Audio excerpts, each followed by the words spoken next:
warahmatullahi wabarakatuh. Kembali lagi di channel Aini Official. Bagaimana kabar kalian hari ini? Semoga selalu sehat dan selalu di bawah lindungan Allah SWT. Hari ini kita akan membahas pendidikan agama Islam dan budi pekerti, tepatnya pada bab 6, menjauhi pergaulan bebas dan perbuatan zina untuk melindungi harkat dan martabat manusia, untuk kelas 10. Manakah pilihanmu? Kira-kira kamu lebih pilih yang kanan atau yang kiri? Kalau saya sih yang kanan aja kali ya. Karena yang kanan itu kelihatannya adem banget.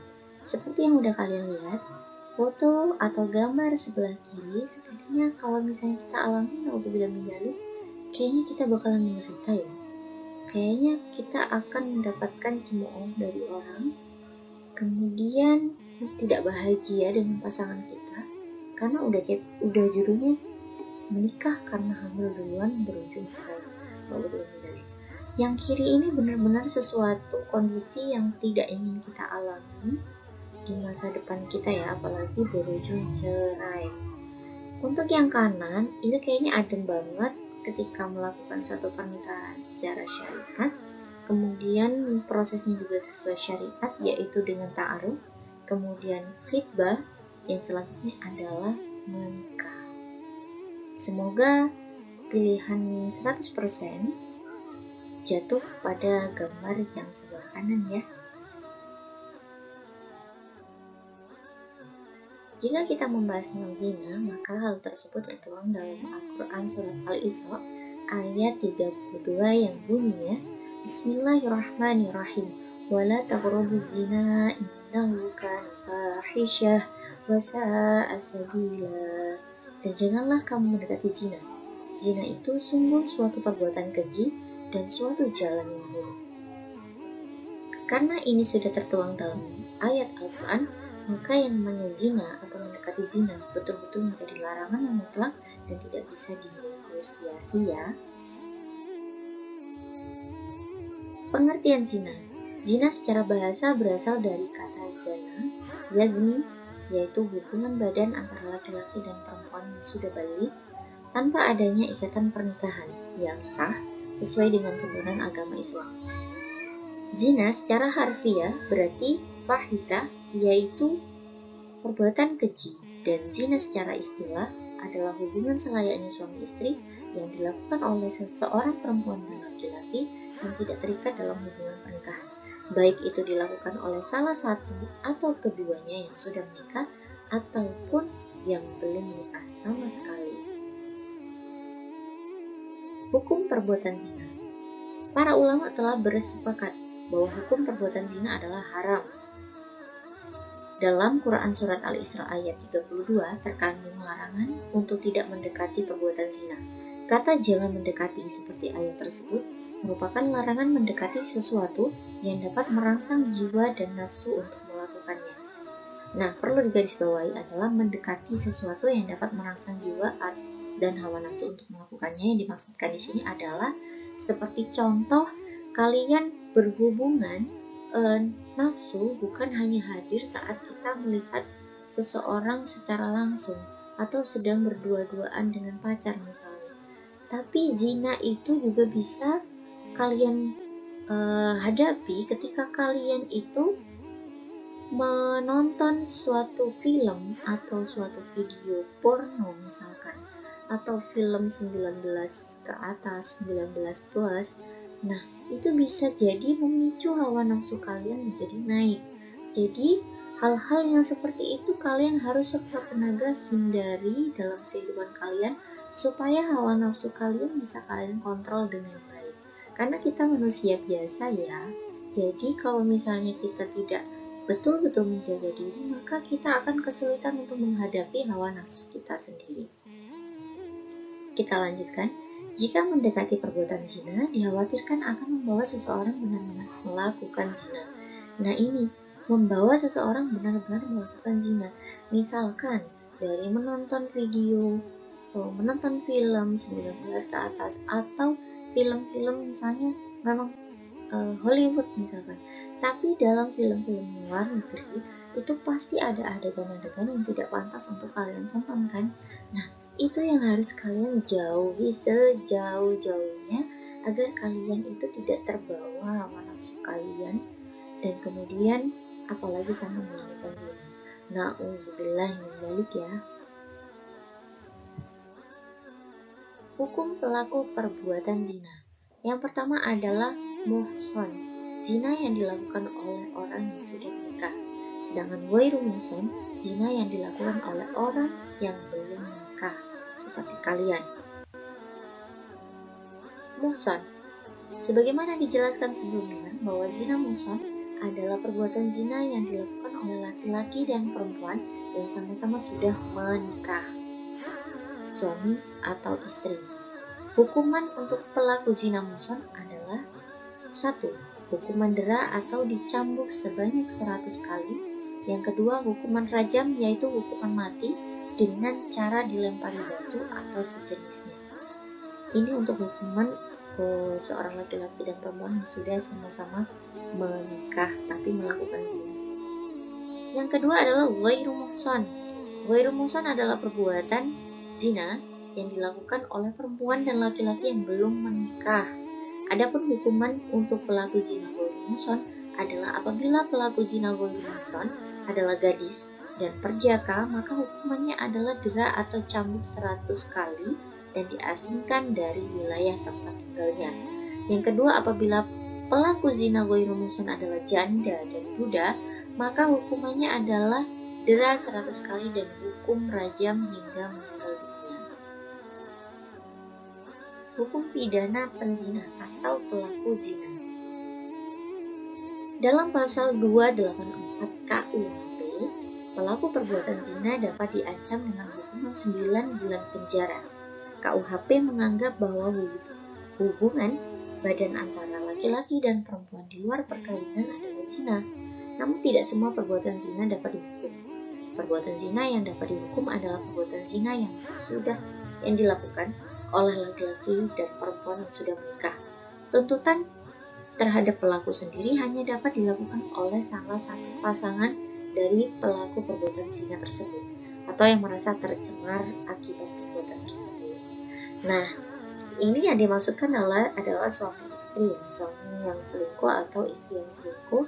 Kemudian istri yang diselingkuhi bisa melaporkan suaminya yang sedang selingkuh, ataupun korban yang diselingkuhi itu misal ditipu ya, bilang tidak punya istri tapi ternyata punya istri, sehingga si perempuan yang menjadi selingkuhan ini juga berhak untuk melaporkan si laki-laki yang sudah menjadi orang yang menyelingkuhinya seperti itu.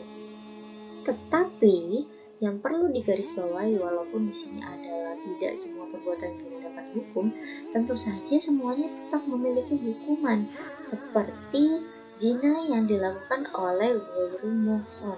Apabila zina itu dilakukan, maka kita akan mendapatkan sanksi sosial. Sanksi sosial itu seperti apa? Kita akan dijauhi oleh tetangga, kemudian kita akan dicemooh oleh tetangga, kita akan menjadi bahan pembicaraan orang lain, bahkan yang paling mudah adalah kita akan tidak diakui sendiri oleh keluarga, atau bisa jadi diusir, apalagi sampai menghasilkan seorang anak alias hamil. Bisa jadi kadang keluarga ada yang tidak mau menerima, ada yang mengusir, ada yang tidak mengakui anaknya dan sebagainya. Nah, itu sanksi yang menurut saya paling berat untuk diterima seorang penzina ghairu muhson atau laki-laki dan perempuan belum menikah ya. Karena sanksi sosialnya itu sangat-sangat cukup berat dan akan kita dapati sampai anak-anak kita dewasa nanti. Jadi kalian untuk anak-anak yang sekarang adalah yang belum menikah, silahkan kalian sekuat tenaga untuk menghindari yang namanya zina, apalagi na'udzubillah min dzalik sampai hamil di luar nikah. Sanksinya sangat-sangat cukup berat untuk masa depan kalian. Sedangkan dalam ketentuan Islam, hukuman bagi para pelaku zina baru dapat diterapkan apabila memenuhi unsur-unsur perbuatan zina dengan beberapa kriteria. 1. Perzinahan dilakukan di luar hubungan perkawinan yang sah dan disengaja. 2. Pelakunya adalah mukallaf. Bila seorang anak kecil atau orang yang tidak berakal melakukan hubungan seksual di luar pernikahan, maka tidak dapat dituntut dalam pelanggaran perbuatan zina secara syar'i. Yang ketiga, dilakukan secara sadar tanpa paksaan. Artinya, kedua belah pihak saling menghindari bukan karena paksaan. Karena jika salah satu pihak merasa terpaksa, maka dia bukan pelaku melainkan korban. Dalam hal ini, pelaku tetap dikenakan hukuman had, sedangkan korban tidak dikenakan hukuman. Yang keempat, terdapat bukti-bukti telah terjadi perzinaan. Setidaknya ada 3 alat untuk membuktikan perbuatan zina, yaitu saksi, yang kedua pengakuan, yang ketiga adalah adanya korina atau indikasi kehamilan. Nah, di sini sudah ada contoh gambar dari Wayne Wilson. Saya sudah silang ataupun centang. Artinya kalau silang itu tidak boleh kalian lakukan. Yang pertama adalah gambar laki-laki dan perempuan sedang berdua-duaan, apalagi berdua-duanya dengan posisi yang tidak pantas seperti ini adalah salah dan tidak boleh dilakukan. Nah, apa yang boleh dilakukan adalah silakan kalian berdua-berduaan tapi dengan yang sesuai mahram kalian, perempuan dengan perempuan, laki-laki dengan laki-laki. Bahkan perempuan pun bergandengan tangan berpelukan itu sangat-sangat tidak bermasalah ya. Silakan kalian bergaul saja dengan sesuai mahram kalian sebelum kalian menikah. Kemudian yang kedua adalah kesalahan saat kalian berboncengan dengan laki-laki. Nah, ini tidak diperbolehkan ya anak-anak. Silakan kalian yang setiap harinya masih berboncengan sama teman atau sama pacar, silakan kalian juga cari teman semahram kalian untuk berboncengan, perempuan dengan perempuan, laki-laki dengan laki-laki. Kemudian yang ketiga adalah kesalahan is my best friend, tapi posisinya seperti suami istri. Nah, ini tidak diperbolehkan dan hukumnya sangat haram. Yang betul seperti apa? Ya kalau teman-teman aja ya kan, jangan ngaku teman tapi TTM, teman tapi mesra, itu tidak diperbolehkan. Selain ini adalah diperbolehkan. Ini pun jarak seperti ini kalau berdua-duaan juga dalam kondisi bahaya ya masih, dan itu tidak diperbolehkan. Jadi kalian kalau mau kumpul sama teman, silakan kalian bawa teman sebanyak mungkin, kan bisa tambah seru juga.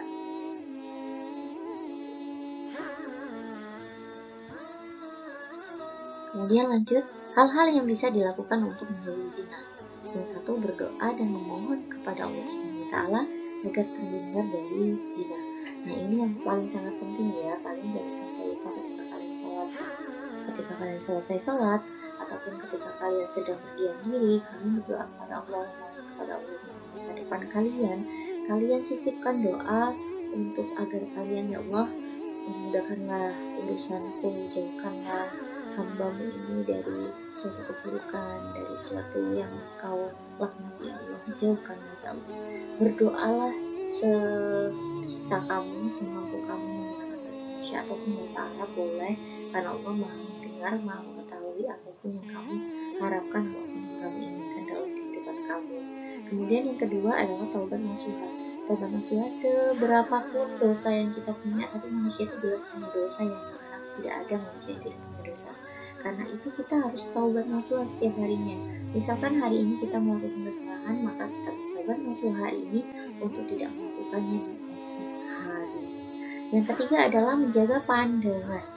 Ibnu Katsir menjelaskan bahwa Allah Subhanahu wa Ta'ala melarang semua hambanya melakukan, mendekati dan melakukan segala hal yang menjadi penyebab dan faktor pendorong terjadinya zina. Nah, karena memang zina itu tidak datang sendirinya anak-anak, tetapi ada faktornya. Faktornya itu yang mana mendekati, melakukan segala hal yang menjadi penyebabnya. Nah, nanti kita lanjutkan ya. Kemudian yang keempat, menjaga cara berpakaian, terutama untuk yang perempuan, karena memang aurat perempuan itu sangat banyak. Dari ujung kaki sampai ujung kaki adalah aurat kecuali telapak tangan dan juga wajah kalian boleh ditampakkan. Tetapi kalau rambut sampai ujung kaki itu sebetulnya tidak boleh kalian tampakkan. Jadi silakan yang masih belum menutup aurat, silakan kalian coba untuk istiqomah menutup aurat pelan-pelan, terutama saat kalian berkeluar rumah ya. Kemudian yang kelima adalah mengatur cara berkomunikasi. Nah, ini berkomunikasi dengan siapapun dan melalui apapun. Berkomunikasi secara langsung ataupun melalui chat ataupun voice lewat WhatsApp misalnya, lewat Facebook misalnya. Nah, cara berkomunikasi yang baik adalah tetap sopan santun, tidak menggunakan kata-kata yang jorok misalkan, atau tidak mendesah-desah untuk perempuan yang kadang suka ngomongnya mendesah atau ngalem, kemenyek. Nah, itu yang tidak boleh kalian lakukan, terutama saat kalian berbicara dengan yang bukan mahramnya, berbicara dengan laki-laki. Jadi gunakan suara yang biasa saja dan tidak usah ngalem ya, ngalem, leteh, terus kemenyek, terus apalagi sama mendesah ya. Yang keenam, menjauhi sumber zina, film porno, film 19 ke atas, gambar-gambar, melihat gambar pembuka aurat, seperti itu.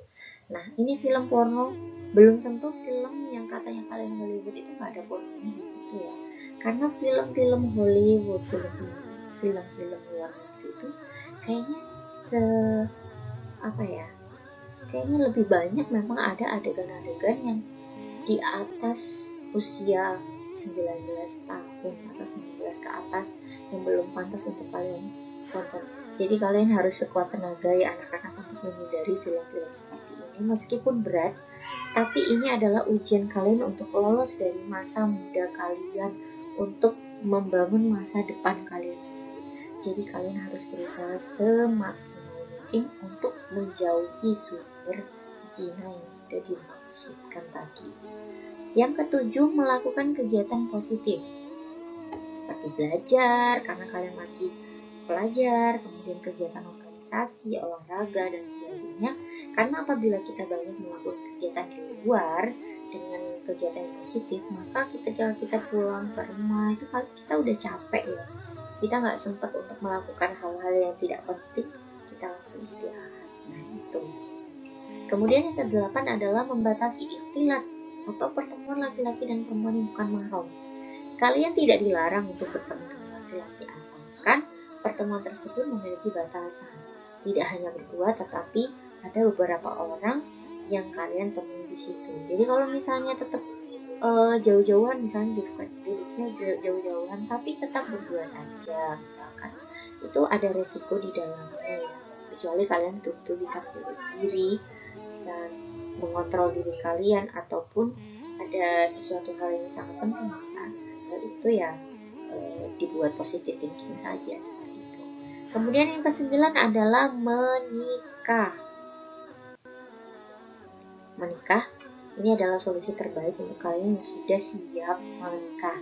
Tetapi karena kalian masih siswa statusnya, maka menikah itu kira-kira akan jatuh pada beberapa tahun lagi, dan mudah-mudahan kalian bisa lolos dari masa remaja kalian dan menikah sesuai syariat, dimulai dari ta'aruf, khibah, sampai dengan menikah. Nah, jadi saran saya, apabila kalian sudah cukup usia untuk menikah dan mempunyai keinginan untuk menikah, maka dan mempunyai calon, maksudnya calon yang kalian sukai, kalian cintai dan sebagainya, kalian langsung sampaikan saja pada orang tua kalian agar bisa disikapi untuk jenjang yang lebih serius lagi, yaitu ibadah atau sunnah rasul menikah ya. Lanjut. Nah, di sini sudah ada beberapa gambar yang sudah saya tadi sebutkan, kegiatan-kegiatan yang akan membuat kalian lebih banyak melakukan sesuatu yang positif, olahraga, berorganisasi, kerja bakti sosial dan sebagainya. Kemudian mengikuti majelis, kemudian belajar dengan rajin. Nah, di sini sudah ada beberapa motivasi, kalian bisa sendiri. Semoga motivasi-motivasi ini bisa membuat kalian semakin semangat dalam menjaga pribadi kalian untuk tetap sesuai syariat agama, tidak terkontaminasi dengan zat-zat yang haram tentunya, dan juga kalian bisa mengontrol hawa nafsu kalian hingga kalian nanti mendapatkan hak untuk melakukan hal tersebut.